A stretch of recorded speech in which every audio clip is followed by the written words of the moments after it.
I woke up one morning and my truck was covered with more bees than usual, so I ran outside in my pajamas to see what was going on. A swarm of bees that I caught the night before was leaving their hive and swarming again. I tried to offer their new hive back to them, but they weren't moving in very quickly, which told me that they wanted to go somewhere else. It was a race between me and the bees. I had to find the queen before the bees found a place to fly off to.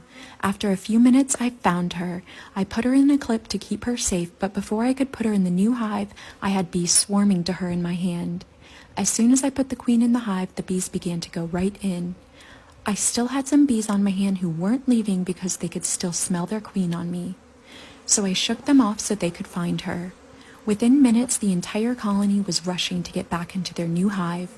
You can see how fast they were moving and how the queen was covered in bees. I waited for all the bees to get into their hive, and it was another great day of saving the bees in my pajamas. I got a call to remove bees from one of the weirdest places ever, this toilet. The bees had been living in the tank of this toilet for years, and they filled the entire space with comb and had no room left to grow.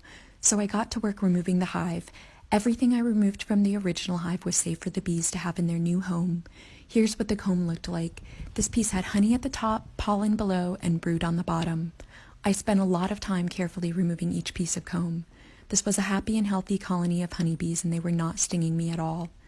After I removed all of the comb, the toilet was still full of bees, which told me the queen was in there. Suddenly, I saw her crawling up the side of the tank. I put her in a clip to keep her safe, and I placed her in the new hive. Then I made a little bee bridge that led straight to the queen so the bees could easily get to their new hive.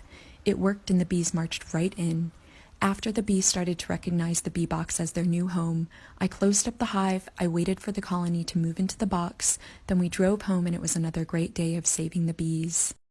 There was a big beehive under the floor of this shed, but as soon as I started to remove the hive, most of the bees moved to the outside wall, so I started to scoop the bees into the new hive with my hands. As a professional beekeeper, I've learned how to read the bees' behavior, and I could tell that these bees were calm and did not want to sting me. They just wanted to get into their new hive. So I kept scooping bees off the wall while looking for the queen bee.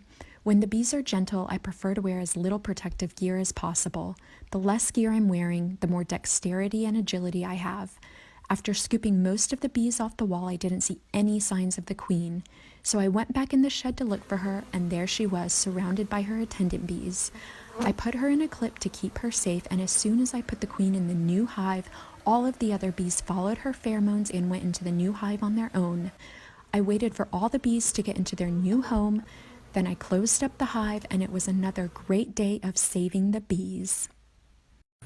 After I rescue a colony of bees, I drive home with them and I put their hive in my main apiary, which also happens to be in my backyard.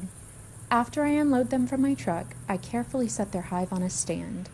Then I make sure they have everything they need, and I let the bees settle into their new home. A few days later, I open the hive to check on them. Here you can see all of the rubber bands I used during the hive removal process.